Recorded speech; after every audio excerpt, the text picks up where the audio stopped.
काली हवेली का खौफनाक जाल। बेलापुर के पास एक पुरानी हवेली थी जिसे काली हवेली कहा जाता था। वहाँ के लोग कहते थे कि एक खूबसूरत औरत की आत्मा हवेली में भटकती है, जो लोगों को अपनी ओर आकर्षित करती है और फिर उन्हें कभी लौटने नहीं देती। शहर से 3 दोस्त, राज, नेहा और विक्रम, गांव घूमने आए। रोमांच के शौकीन इन दोस्तों ने हवेली की डरावनी कहानियां सुनकर उसे देखने का फैसला किया। गांव वालों ने उन्हें बहुत समझाया, लेकिन दोस्तों ने इसे सिर्फ एक गप्प समझा। अंधेरी रात में तीनों हवेली पहुंचे। जैसे ही उन्होंने दरवाजा खोला, अंदर से एक मीठी सुगंध हवा के साथ बाहर आई। हवेली में घुसते ही उन्होंने देखा कि दीवारों पर पुराने धुंधले चित्र थे, जिनमें एक महिला की छवि बार बार दिखाई देती थी, सजी धजी, मुस्कुराती हुई। विक्रम ने कहा, यहाँ डरने जैसा कुछ नहीं है, शायद ये सब मन का वहम है।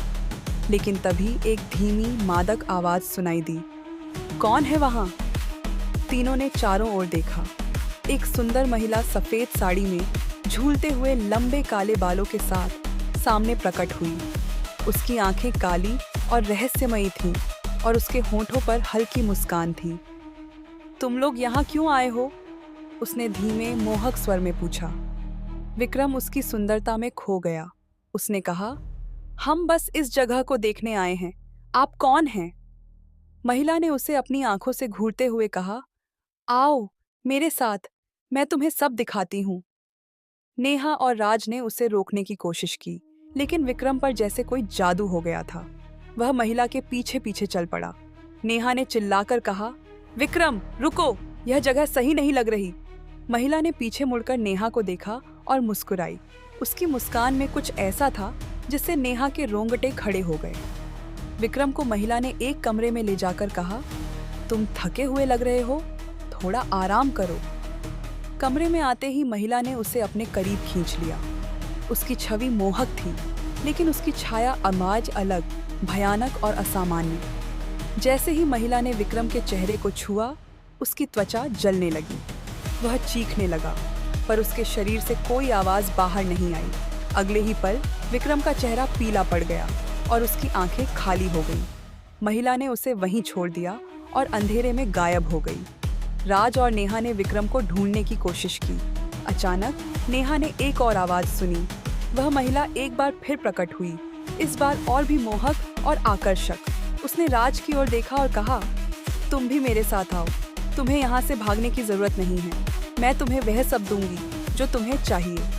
राज को ऐसा लगा जैसे वह महिला उसे अपने पास बुला रही हो। नेहा ने उसका हाथ पकड़कर उसे रोकने की कोशिश की, लेकिन राज उसके जादू में फंसता जा रहा था। महिला ने अपना हाथ बढ़ाया और राज खुद को उसके पास जाने से रोक नहीं सका। जैसे ही वह महिला के करीब गया, उसने देखा कि महिला का चेहरा धीरे धीरे बदलने लगा। उसकी मुस्कान एक भयानक चीख में बदल गई और उसके सुंदर चेहरे की जगह खोपड़ी जैसी भयानक आकृति उभर आई। नेहा ने राज को खींचते हुए कहा, यह आत्मा है, हमें यहाँ से भागना होगा।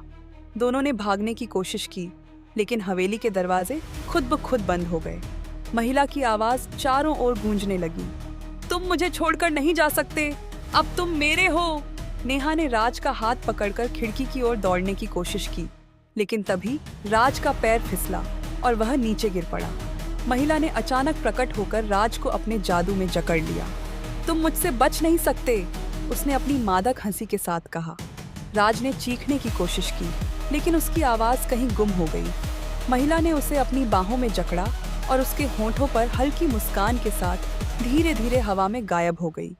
नेहा ने उसे बचाने की कोशिश की, लेकिन महिला की ताकत के आगे वह असहाय थी। राज की दर्दनाक चीख हवेली में गूंजती रही और फिर अचानक सन्नाटा छा गया। नेहा जैसे तैसे खिड़की से कूदकर बाहर निकली। वह बुरी तरह कांप रही थी। गांव पहुंचकर उसने सारी कहानी बताई। गांव के बुजुर्ग ने कहा, जो काली हवेली में गया वह वापस नहीं आया। तेरा जिंदा लौटना चमत्कार है। अब भी कहते हैं कि राज और विक्रम की चीखें हवेली में गूंजती हैं और वह महिला अपनी मोहक मुस्कान और घातक जाल के साथ नए शिकार का इंतजार करती है। कभी-कभी जो आकर्षक लगता है वही सबसे बड़ा खतरा होता है।